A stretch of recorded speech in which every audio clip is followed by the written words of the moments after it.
सराव संच 12.1 मधला पहिला प्रश्न या अगोदरच्या व्हिडिओमध्ये सराव संच 12.1 आपण सॉल्व्ह केला होता। तर तुम्ही जर तो व्हिडिओ बघितला नसेल तर सर्वप्रथम तो व्हिडिओ अगोदर जाऊन बघून घ्यावा। त्या व्हिडिओची लिंक तुम्हाला डिस्क्रिप्शन बॉक्समध्ये भेटून जाईल। तर बघा सराव संच 12.2 मधला पहिला प्रश्न आहे। तर प्रश्न बघा, एकदा प्रश्न तुम्हाला पूर्ण वाचून दाखवतो। हा शाब्दिक उदाहरण बघा, पूर्ण सराव संच जो आहे हा शाब्दिक उदाहरणावर आधारित आहे। तर या शाब्दिक उदाहरणांमध्ये तुम्हाला काही अटी दिल्या असतात, तर त्या अटीची पूर्तता करून तुम्हाला ते एक समीकरण तयार करायचं असतं आणि त्याच्यावर तुम्हाला उत्तर भेटत असतं। ठीक आहे, तर पहिलं उदाहरण बघा, आईचे वय मुलाच्या वयापेक्षा 25 वर्षांनी जास्त आहे। अट नीट वाचा, काय म्हणते, आईचे जे वय आहे ते मुलाच्या वयापेक्षा 25 वर्षांनी जास्त आहे। नंतर दुसरी अट दिली बघा, 8 वर्षानंतर मुलाच्या वयाचे आईच्या वयाशी गुणोत्तर किती होते, 4/9 होईल। तर मुलाचे वय काढा। तर कुणाचे वय काढायचे, तुम्हाला मुलाचे वय काढायचं। तर एकदम सोपं आहे बघा, काही करायचं गरज नाही। याच्यात पहा, तुम्हाला काय करायचं, सर्वप्रथमची पहिली अट दिलेली आहे, आईचे वय मुलाच्या वयाच्या म्हणजे मुलाचं वय आहे त्या वयापेक्षा किती वर्षांनी जास्त आहे, 25 वर्षांनी जास्त आहे। मग आपण काय करणार, जे मुलाचं जे वय असणार त्यालाच काहीतरी अंक मानायचा। कोणता अंक मानायचा, कोणते बनवू शकतो तुम्ही, XYZ मधलं कोणते मानायचं। मग आपण इथे लिहू, मुलाचे जे वय आहे, मुलाचे वय X वर्ष मानायचं, मुलाचे वय X वर्ष मानायचं। सर्वप्रथम मग मुलाचे वय X मानल्यानंतर आता बघा अटीनुसार, अटीत काय सांगितलेलं आहे, अट बघा काय दिली तुम्हाला, त्यांनी अट दिलेली आहे, आईचे वय मुलाच्या वयापेक्षा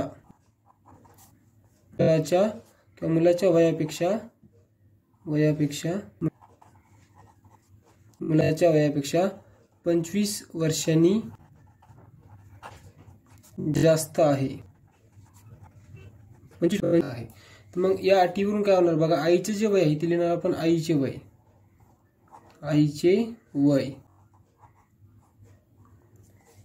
वय बरोबर। आता काय दिलं, मुलाच्या वयापेक्षा 25 वर्षांनी जास्त आहे। तर मुलाचं वय आपण काय घेतलेलं आहे, इथं X घेतलेलं आहे।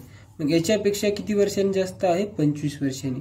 म्हणजे याचा अर्थ काय, की जर समजा आईचं वय जर असेल, समजा आपल्याकडं मुलाचं जर वय असेल समजा 20 वर्ष, ठीक आहे, तर मुलाचं वय जर समजा 20 वर्ष असेल तर आईचं वर्ष काय होणार, वय काय होणार, याच्यामध्ये 25 वर्ष ऍड करायचे, तर टोटल किती होणार, 45 वर्ष। पूर्ण किती होणार, 25। अशा पद्धतीने अशी अट दिलेली आहे। ठीक आहे, जर मुलाचं वय जर X घेतलेलं, आता इथे काय घेतलं आपण, मुलाचं वय X घेतलं, ठीक आहे, 20चे काय घेतलेले X, म्हणजे काय होणार मग X+50 अशा पद्धतीने। मग आईचे वय किती झालं, X+25 वर्ष असं आलेलं आहे। मग यानंतर बघा दुसरी अट दिली त्यांनी, 8 वर्षानंतर काय दिलं बघा, 8 वर्षानंतर मुलाच्या वयाचे आईच्या वयाशी असलेले गुणोत्तर किती होईल, 4/9 असे होणार। म्हणजे मग 8 वर्षानंतर म्हणते, मग 8 वर्षानंतर मुलाचे वय किती होणार बघा बरं। आता पहिले किती होतं मुलाचं वय, अगोदर X वर्ष होतं, तर 8 वर्षानंतर काय होणार, X+8 असं होणार। ठीक आहे, नंतर 8 वर्षानंतर आईचे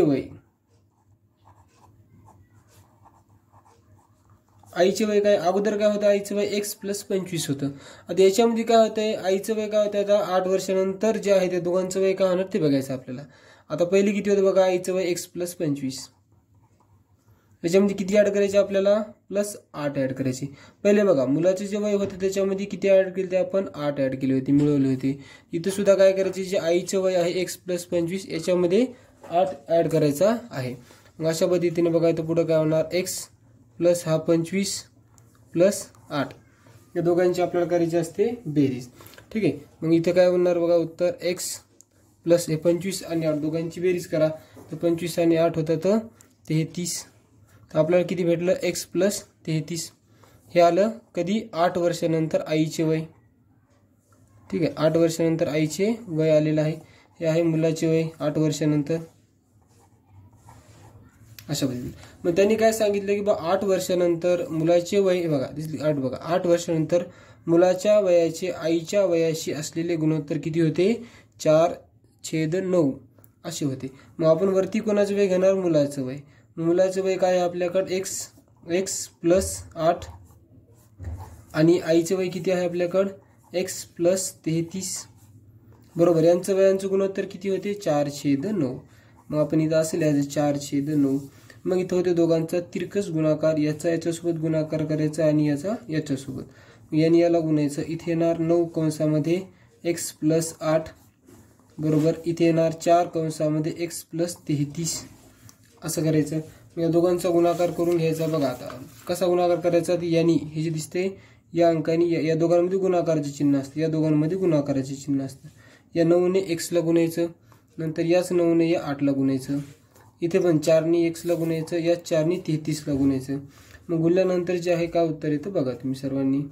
तर पहा याला गुणलं, इथे येते 9x प्लस 9 8 72 बरोबर. इथे येणार 4x प्लस या दोघांचा जर गुणाकार केला तर उत्तर येते 132. अशा पद्धतीने 4ने जर आपण 33ला गुणलं तर 132 असं उत्तर येणार. मग आपल्याला x ची किंमत पाहिजे, तर मग ही जी आहे बरोबरची इकडं येणार x, आणि हे जे 2 x आहेत ना हे दोघं जण, या दोघांना एकत्र एका जागी लिहायचं. इथं काय होईल मग? 9x हा 4 इकडं आला मायनस 4x झाला बरोबर. हा जो 132 होता अशाला असा इथंच आहे. हा जो प्लस 72 आहे हा गेला बरोबरच्या इकडल्या साईडने, तर इथे काय होणार? हा प्लस 72 इकडे गेल्याने काय होतो? मायनस 72. हे तुम्हाला समजण्यासाठी बाण वगैरे दाखवले. तुम्ही असे बाण वगैरे काही काढायचे नाही, तुम्हाला समजण्याकरता मी असे बाण दाखवले. तुम्ही डायरेक्ट लिहायचं असतं, त्याला काही प्रॉब्लेम होणार नाही. आता 9तून 4 जर गेले तर आपल्याकडे उरते 5x बरोबर. 132 मधून 72 जर काढले, दोघांची जर वजाबाकी केली तर आपल्याला उत्तर किती मिळणार बघा? 60. इथं वजाबाकी करून दाखवतो तुम्हाला. 132 वजा 72 आहे, 2तून 2 गेले 0. आता हे 13 मधून 7 जर गेले तर किती उरतात? 6. तर अशा पद्धतीने टोटल उत्तर किती आलेलं आहे? 60. मग इथं x बरोबर 60 भागिले 5 केलं तर x बरोबर या 60ला जर भाग दिला आपण, इथं भाग द्या, हे बघा 60 आणि इथं आहे 5. 5 1 5 किती उरले? इथं 1 उरला, हा 0 खाली, 5 2 10. मग किती उत्तर आलं बघा? 10. म्हणजे तुम्हाला फायनल आन्सर किती भेटलेला आहे? 12. हे आली तुमची x ची किंमत. x म्हणजे काय? प्रश्नात त्यांनी काय विचारलं होतं बघा? त्यांनी विचारलं होतं तर मुलाचे वय काढा. काय काढा? मुलाचे वय काढा. ठीक आहे. तर मग मुलाचे वय इथे किती आलेलं आहे? 12 वर्ष. x म्हणजे आपण मुलाचे वय घेतले होते का नाही? हे बघा मुलाचे वय काय घेतलेलं? x म्हणजे जी x ची किंमत आली तीच किंमत कोणाची असणार? त्या म्हणजे मुलाच्या वयाची असणार. ठीक आहे. मग x ची किंमत आपल्याला किती भेटली? 12 वर्ष. ठीक आहे. तर मुलाचे वय किती आहे आपल्याकडे? 12 वर्ष आहे. हा झाला आपला पहिला प्रश्न, ज्याचं उत्तर. आता जाऊ आपण दुसऱ्या प्रश्नाकडे. तर बघा दुसरा प्रश्न असा आहे, हे बघा प्रश्न दुसरा असा आहे बघा. काय म्हणते प्रश्न? तुम्हाला नीट वाचून दाखवतो. एका अपूर्णांकाचा छेद अंशापेक्षा 12ने मोठा आहे. त्याच्या अंशातून 2 वजा करून व छेदात 7 मिळून तयार झालेला अपूर्णांक 1/2 शी सममूल्य होतो, तर तो अपूर्णांक कोणता? एकदम सोपं उत्तर बघा, काहीही अवघड नाही याच्यामध्ये. तर सर्वप्रथम आपल्याला काय करायचं? तो जो अपूर्णांक जो कोणता येणार आहे त्यांनी जो विचारलेला आहे त्या अपूर्णांकाचा छेद आणि अंश आपल्याला अगोदर काय करायचं? मानायचं आहे. मग आता छेदाला मानणार का अंशाला मानणार ती तुम्हाला पहिले आठवून समजणार बघा. आता काय म्हणते? एका अपूर्णांकाचा छेद म्हणजे काय म्हणता येते? छेद अंशापेक्षा, कुणापेक्षा आहे तो? अंशापेक्षा मोठा आहे. मग आपण इथे कुणाला मानायचं? अंशाला मानायचं, x. ठीक आहे. अंशापेक्षा कितीने मोठा आहे? 12ने मोठा आहे. मग इथे आपण असं लिहिणार त्या अपूर्णांकाचा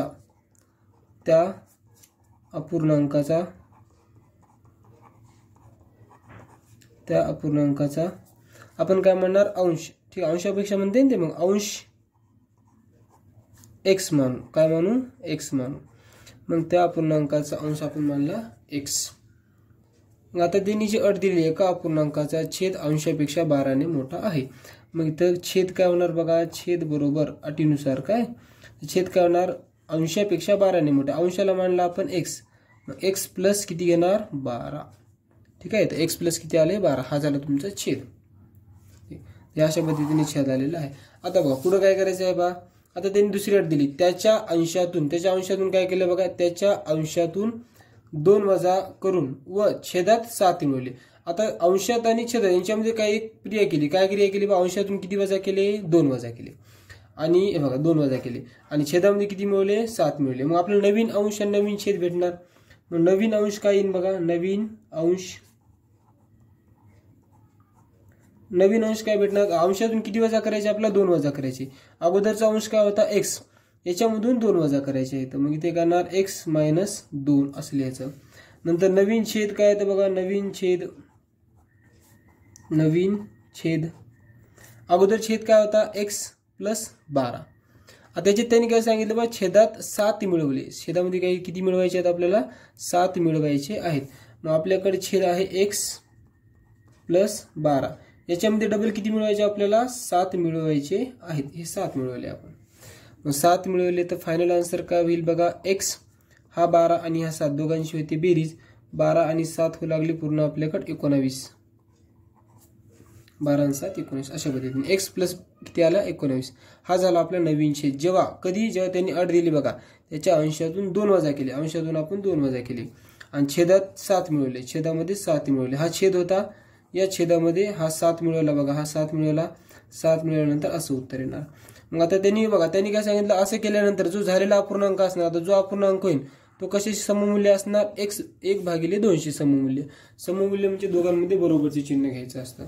ठीक आहे, तर सममूल्य असणार. मग यांचा आपण नवीन अपूर्णांक तयार करू, x - 2 आणि दुसरा आहे x + 19 बरोबर किती येणार मग 1/2 असे त्यांनी अट दिलेलं आहे. हे अटीवरून घेतलं आपण, अटीवरून अशा पद्धतीने आलं.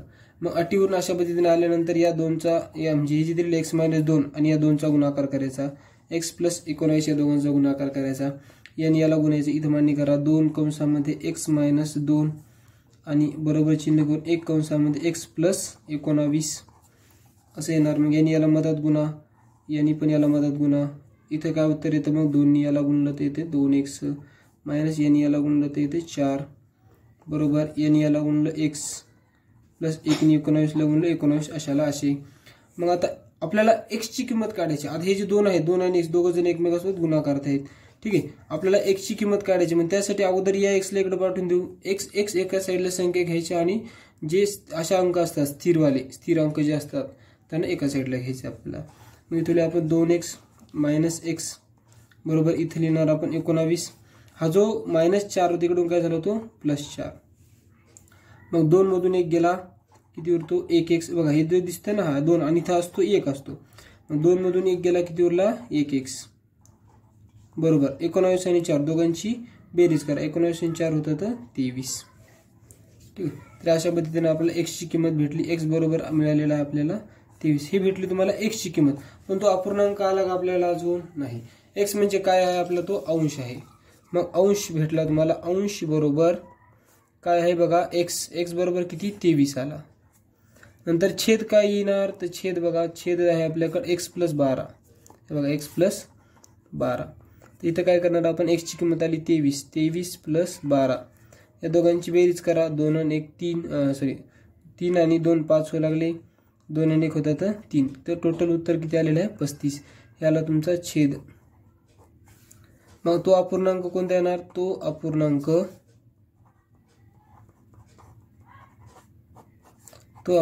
आहे. आता अपूर्णांकामध्ये सर्वप्रथम वरती लिहितो आपण अंश आणि लिहितो नंतर छेद. मग तो अपूर्णांक आहे आपल्याकडे अंश आलेला आहे आपल्याला 23 छेद खाली छेद आहे 35. तर हे आला तो अपूर्णांक. तो अपूर्णांक आहे 23/35 किंवा 23/35. बघा विद्यार्थी मित्रांनो, समजला असेल तर नक्की व्हिडिओला लाईक करा, चॅनलला सबस्क्राईब करा, कमेंट करा आणि आपल्या विद्यार्थी म्हणजे आपले जे मित्र असतील त्यांना शेअर करा. ठीक आहे, तर त्याच्यानंतर आपण बघूया पुढचा प्रश्न क्रमांक 3. खूप सोपा प्रश्न आहे बघा आणि भारी प्रश्न आहे बघा. एक पितळ या संमिश्रामध्ये तांबे व जस्त यांचे प्रमाण 13:7. आता हे जे प्रमाण दिलेले आहे गुणोत्तरात दिलेले आहे. ठीक आहे, 13:7 याचा अर्थ काय तर ते गुणोत्तरात आहे. 13:7 असते तर 700 ग्राम वजनाच्या पितळीच्या भांड्यात जस्त किती असेल. तर पितळाचं भांड्याचं वजन किती आहे बघा 700 ग्राम भांडे दिलेलं म्हणजे वजन दिलेलं आहे ते पितळेच्या भांड्याचं. आता पितळ एक संमिश्र आहे. ते कशा संमिश्र म्हणजे काय बघा 2 धातूंपासून तयार झालेले एक नवीन धातू. त्याला म्हणतो आपण संमिश्र. बघा तांबे आणि जस्त या दोघांमध्ये, तांबे आणि जस्त या दोघांना जर मिळवलं तर आपल्याला काय मिळते, पितळ मिळते. त्याला पितळला काय म्हणलं जातं, संमिश्र. ठीक आहे, दोन मिश्रणापासून तयार होणारे एक नवीन मिश्रण त्याला म्हणलं जातं संमिश्र.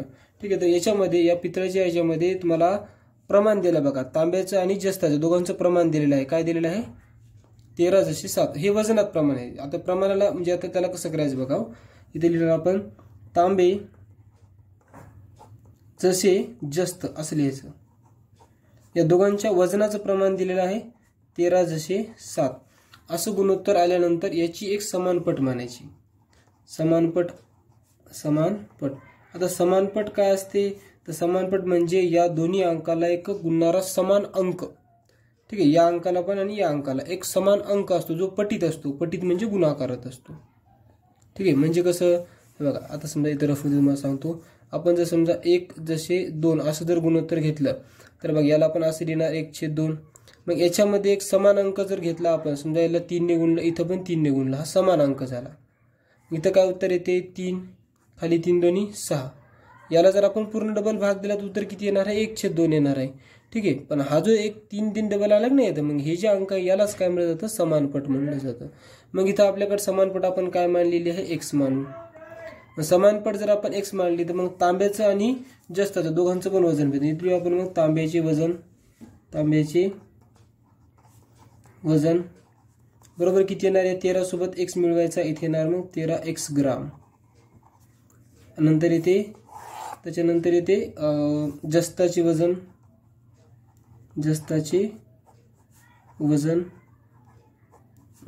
वजन आहे आपल्याकडे 7x ग्राम. आता त्यांनी काय सांगितले बघ, दोन्ही जे मिळून आहेत तांबे आणि जस्त दोन्ही मिळून काय तयार होत आहे, पितळ संमिश्र तयार होत आहे. म्हणजे तांब्याचं वजन आणि जस्ताचं वजन दोन्ही वजनांचं मिळून काय तयार होणार, 700 ग्रामचे एक पितळ तयार होत आहे. ठीक आहे, तर आपण काय करणार मग, तांब्याचे वजन प्लस जस्ताचे वजन बरोबर पितळ किंवा पितळाचे वजन. ठीक आहे, तर पितळाचे वजन दिलेलं आहे तुम्हाला, पितळाचे वजन घ्यायचे. त्याच्यामध्ये आता तांब्याचे वजन आहे आपल्याकडे 13x प्लस जस्ताचे वजन आहे 7x बरोबर पितळाचे टोटल वजन दिले तुम्हाला 700 ग्राम. या दोघांची बेरीज करा, 13x प्लस 7x टोटल लागले आपल्याकडे 20x बरोबर 700. मग हा जो आहे 20 गेला तिकडं. आता हे जे दिसते हे गुणाकारात असतं विद्यार्थी मित्रांनो. तर हा 20 गेला तिकडं, इथं गुणाकारात तिकडे गेल्याने जातो भागाकारामध्ये. इथं होतं मग 700 भागिले 20. हा 0 0 कट झाला तर x बरोबर 70 भागिले 2 असं आलं. 70ला आपण 2 ने भाग देऊ. इथं भाग देऊन दाखवतो तुम्हाला बघा, हा 70 हा इथं 2, इथे याला भाग दिला तर काय उत्तर येतं बघा, 2 6 1 उरला, हे 0 आला खाली, 2 पंचे 10. दोघांची वजाबाकी केली, बाकी उरते 0, भागाकाराला आपल्याला 35. तर x बरोबर आपल्याला उत्तर मिळालेलं आहे 35. x म्हणजे आपण जे समानपट मानली होती का, म्हणजे या दोन्ही अंकाला जो समान अंक गुणणारा आहे तो किती आलेला आहे, 35 आलेला आहे. तर आपल्याला अजून दोघांचं वजन भेटलेलं नाही. त्यांनी कशाचं विचारलं बघा, वजन जस्ताचं वजन विचारलं. ठीक आहे, तर जस्त किती ग्राम असेल, ठीक आहे असे विचारलेले. मग आपण जस्ताला इथं काय मानलेलं बघा, जस्ताचं वजन काय घेतलेलं आहे, इथं जस्ताचं वजन आहे आपल्याकडे 7x. मग 7x असं घेणार, 7x ग्राम. मग 7 हे दोघांमध्ये गुणाकार असतो, 7 गुणिले x ची किंमत आहे 35. ही 35 किंमत इथं ठेवायची. मग या दोघांचा करायचा असतो आपल्याला गुणाकार. 35 आणि 7 दोघांचा जर गुणाकार केला तर उत्तर येते 245 ग्राम. बघा मला गुणाकार करून दाखवते, इथं बघा 35 गुणिले 7 असा गुणाकार. 7 5 35 ला 5 हातचा आला 3, 7 त्रिक 21, 21 आणि 3 होऊ लागले 24. ठीक आहे, तर हे आलं आपलं त्याचं उत्तर. आता जस्ताचं प्रमाण किती झालं, जस्ताचं वजन किती आहे मग आपल्या त्याच्यामध्ये 245 ग्राम एवढा जस्त आहे. बाकीचं सगळं काय आहे आपल्याकडे तांबे. या दोन्हींच्या वजनाला मिळून जे तयार झालेलं आहे पितळ काय तयार झालेलं आहे, पितळ. या अशा पद्धतीने आपल्याला मिळालेलं आहे. ठीक आहे, तर आपल्या याच्यानंतर पाहणार आहोत आपला चौथा प्रश्न. चौथा प्रश्न बघा, तर चौथ्या प्रश्नामध्ये असं सांगितलेलं आहे, 3 क्रमागत पूर्ण संख्यांची बेरीज 45 पेक्षा जास्त आहे पण 54 पेक्षा कमी आहे. 45 पेक्षा जास्त आणि 54 पेक्षा कमी आहे. आता हे जे आहे आपल्याला चिन्हात दर्शवायचं आहे, पेक्षा जास्त पेक्षा कमी. मग हे चिन्ह दर्शवत असताना त्याची काही नियम असतात बघा. तर हे अशी दोन चिन्ह असतात बघा, हे आणि हे अशी दोन चिन्ह असतात. मग या चिन्हांमध्ये बऱ्याच जणांना गोंधळ होतो, चहापेक्षा लहान कोणता आणि चहापेक्षा मोठा कोणता. तर त्यासाठी आपल्याकडे खूप भारी ट्रिक आहे. तर ट्रिक काय आहे बघा त्याच्यामध्ये. आता हे बघा, हे आपले दोन हात आहेत, एक उजवा हात आणि डावा हात. मग हे जर चिन्ह अशा पद्धतीने दिसलं बघा, हे अशा पद्धतीने दिसलं तर उजव्या हाताला नेहमी ध्यानात ठेवा चहापेक्षा मोठा आणि डाव्या हाताला ध्यानात ठेवा चहापेक्षा लहान. ठीक आहे. तर आता पाहून समजलं असेल तुम्हाला बघा, हे अँगल अशा पद्धतीने तयार होत आहे. डावा हात म्हणजे काय झालं, मग चहापेक्षा लहान, म्हणजे हे कोणतं चिन्ह आहे आपल्याकडं, चहापेक्षा लहान. चहापेक्षा लहान, समजलं बघा. अशा पद्धतीने एकदम सोपं आहे, काहीच अवघड नाही. आणि आता हा आपण उजवा हात ठेवला, तर उजव्या हातामध्ये बघा हा जो दिसतोय हा आता काय झाला, या साईड नाही ना बघा, असा अँगल तयार होते. म्हणजे हा काय झाला मग तुमचा चहापेक्षा मोठा. चहापेक्षा कच झाला, मोठा झाला. ठीक आहे. तर हे दोन चिन्ह असतात, चहापेक्षा लहान आणि चहापेक्षा मोठा. मग आता त्यांनी काय सांगितलं बघा, 3 क्रमांकात पूर्ण संख्यांची बेरीज 45 पेक्षा कशी आहे, जास्त आहे. म्हणजे आपण जे 3 क्रमांक संख्या घेणार आहोत, ती जी संख्या आहे त्यांची जर बेरीज केली आपण, तर ती बेरीज 45 पेक्षा मोठी असणार. म्हणजे 45 काय असणार, त्या पूर्ण संख्यांच्या बेरीजपेक्षा कसं असणार, तो लहान असणार. ठीक आहे. आणि नंतर काय झालं, पण 54 पेक्षा कमी आहे. म्हणजे त्याची जी बेरीज आहे ती 54 आणि 45 दोघांच्या आतच आहे. त्याची जी बेरीज आहे ती 54 आणि 45 दोघांच्या आतमध्ये दिलेली आहे. ठीक आहे. आणि नंतर दुसरी गोष्ट बघा, पूर्ण क्रमांक संख्या म्हणजे काय, तर क्रमांक संख्या म्हणजे काय, समजा आपण पूर्ण क्रमांक संख्या जर घेतल्या, समजा 8, 9 आणि 10 अशा जर संख्या घेतल्या. आता या क्रमाने येणाऱ्या संख्या, आता 8 नंतर 9, 9 नंतर 10, हे क्रमाक्रमाने आलेल्या संख्या. तर संख्या कशा तयार झाल्या असतील बघा, हा 9, याच्यामध्ये 9 मध्ये 1 मिळवला आपल्याला मिळतो 10. याच्यातून 9 मधून 1 मायनस केला, किती मिळाला आपल्याला, 8 मिळाला. ठीक आहे. बघा 9 आणि 1 किती लागले, 10. 9 1 गेला, 8 उरले. दुसऱ्या संख्या घेतल्या, समजा आपण असं घेतलं 10, 11 आणि 12 असं घेतलं. तर हे 11 आहे. या 11 मध्ये काय केलं आपण, 11 मध्ये 1 मिळवला. ठीक आहे. तर 12 लागले. 11 मधून 1 वजा जर केला आपण, तर किती मिळू लागले आपल्याला, 10 मिळू लागले. बघा 10, 11 मधून 1 गेला, 10 उरले. 11 प्लस 1 किती लागले, 12 उरले. मग हे जे 11 11 आहेत का, हे 11, या 11लाच आपण काय मानायची, तर एक्स मानायची. इथे एक्स मानला, इथे एक्स मानला.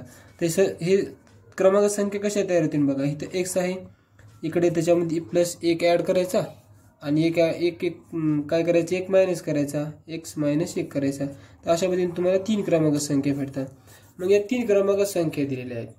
ठीक आहे. त्यांनी काय सांगितलं, या 3 क्रमांक पूर्ण संख्यांची बेरीज आहे आपल्याकडे 45. म्हणजे त्यांची जी बेरीज आहे ती 45 पेक्षा कशी आहे, जास्त आहे. म्हणजे जे पण आपलं उत्तर भेटणार ते काय असणार, या 45 पेक्षा जास्त असणार आणि 54 पेक्षा कमी असणार आहे. ठीक आहे. तर 45 पेक्षा जास्त घ्यायचं आणि 54 पेक्षा कमी घ्यायचं आहे. मग अगोदर आपण लिहू, समजा त्या 3 क्रमांक संख्या, समजा 3 क्रमांक संख्या. पहिली बघा, पहिले मधात एक्स घ्यायचा, कॉमा करून इकडे एक्स प्लस 1 घ्यायचं आणि इकडं एक्स मायनस 1 घ्यायचं. झालं. ते 3 क्रमांक संख्या, पहिली संख्या, दुसरी संख्या आणि तिसरी संख्या. ठीक आहे. तर मग त्यांनी सांगितलेल्या अटीनुसार यांची जी बेरीज आहे ती 45 पेक्षा जास्त आहे असं सांगितलं. मग त्यांनी जी अट दिलेली, अटीवरून यांची जी बेरीज असणार. ठीक आहे. आता अगोदर काय करणार, 45 असं चिन्ह टाकायचं. आता हे चिन्ह कोणतं झालं, डावा हाताला, म्हणजे काय झालं, चहापेक्षा लहान. मग 45 हा या तिघांच्या बेरीजेपेक्षा कसा आहे, लहान आहे. एक्स मायनस 1 यांची बेरीज करायची, plus x plus x plus 1 बेरीज करायची. आणि याची जी बेरीज आलेली ती कितीपेक्षा लहान आहे सांगितलं त्यांनी, 54 पेक्षा लहान आहे. 54 पेक्षा कसं आहे, लहान आहे. म्हणजे 54 पेक्षा लहानचा अर्थ काय, 54 अंक हा कसा येणार, मोठा येणार. याला आपण कसं टाकणार, असं टाकणार आणि इथे लिहिणार 54. हे पण कोणते चिन्ह आहे, 54, चहापेक्षा लहानवाला. ठीक आहे. मग 54 पेक्षा लहान संख्या आहे त्यांची. हे अशा पद्धतीने चिन्हाची इथं मांडणी होणार. मग इथे येते 45 यांची बेरीज. आता इथे बघा, हे -1 प्लस 1 कट झाला, इथला 1, इथला 1 आणि इथला 1, या तिघांची बेरीज करा, 1 2 3, इथं होऊ लागले 3x आणि इकडे किती आहे, 54. अशा पद्धतीने 45 हा 3x पेक्षा लहान आहे आणि 3x हा 54 पेक्षा लहान आहे. हे अशा पद्धतीने आले. मग आता आपल्याला एक्सची किंमत पाहिजे. कशाची किंमत पाहिजे आपल्याला? एक्सची किंमत पाहिजे. मग एक्सची किंमत काढण्यासाठी इथे किती आहे आपल्याकडे? 3 आहे ना. मग याला सर्व संख्याला 1, 2 आणि 3 या तिन्ही संख्येला 3 नी भाग द्यायचा. मग 3 नी भाग द्या. 45 भागिले 3 4पेक्षा लहान, 3x भागिले 3 4पेक्षा लहान, 54 भागिले 3. मग या 45ला जर 3 ने भाग दिला तर उत्तर येते 15. 4पेक्षा लहान, 3 3 झाले कट. इथं आला x 4पेक्षा लहान, 54 आणि 3 या दोघांना जर आपण भाग दिला, इथं बघा 3 1 3 3 1 3 झाले बरोबर. किती उरले? 2 उरले. 3 8 24 आले 18. तर एक्सची जी किंमत आहे ती काय असणार बघा? 15 आणि 18 यांच्या आतमध्ये. 15 आणि 18 यांच्या आतमध्ये एक्सची किंमत असणार आहे. मग एक्सची किंमत काय आहे बघा? 15 आणि 18 म्हणजे बघा 15 आहे आणि 18 या दोघांच्या आतमध्ये जी क्रमाने येणारी संख्या असल्या पाहिजे. आता पूर्ण संख्या म्हणते ते कोणत्या संख्यामध्ये? पूर्ण संख्या. म्हणजे त्यामुळे एक्सची किंमत 15 आणि 18च्या आतमध्ये कोणत्या संख्या राहतील बघा? 15 नंतर आहे 16, नंतर आहे 17 आणि नंतर लागते आपल्याला 18 लागते. म्हणजे 2 संख्या भेटल्या आपल्या एक्सच्या. किती किमती भेटल्या? 2. मग एक्सची किमती कोणत्या कोणत्या घ्यायच्या आपल्याला? एक घ्यायची 16 किंवा दुसरी कोणती घ्यायची बघा? किंवा दुसरी आहे 17. एक आहे 16 आणि एक आहे 17. ठीक आहे. या 2 किमती आपल्याला याच्यामध्ये घ्यायच्या आहेत एक्सच्या. मग याच्यावरून आपल्याला त्या क्रमांक संख्या भेटणार आहे. मग आता पहिली क्रमांक संख्या x बरोबर 16 घेऊन काढायची आहे. आता x बरोबर 16 घेऊ. आता हे तुमचं फायनल उत्तर झालं नाही बरं काय? 3 क्रमांक संख्या ते आलेल्या नाहीत. याच्या आतमधली आपल्याला एक्सची किंमत भेटली. एक भेटली 16 आणि दुसरी भेटली 17. अजून उत्तर बाकी आहे. ते 3 क्रमांक संख्येपैकी पहिली संख्या आहे आपल्याला x - 1 बरोबर x ची किंमत 16 ठेवायची. 16 - 1 बरोबर उत्तर आलेलं आहे आपल्याला 15. नंतर आहे x म्हणजे 16 ही आली तुम्हाला दुसरी किंमत 2 नंबरची. आणि तिसरी आहे x + 1 म्हणजेच काय? 16 + 1 बरोबर आलेलं आहे 17. नंतर दुसरं घ्यायचं आहे x बरोबर 17 घेऊ. x बरोबर 17 जर घेतलं तर इथे येते x - 1 हे पहिली संख्या आहे. म्हणजे 17 - 1 बरोबर उत्तर येते आपल्याला 16. दुसरी संख्या x म्हणजेच काय आहे आपल्याकडे? 17. तर दुसरी किंमत आली 17. आणि तिसरी किंमत आहे x + 1 बरोबर 17 + 1 बरोबर किती उत्तर आलेलं आहे? 18. तर आपल्या पहिल्या 3 क्रमांक संख्या आहेत 15 16 17 आणि दुसऱ्या आहेत 16 17 18.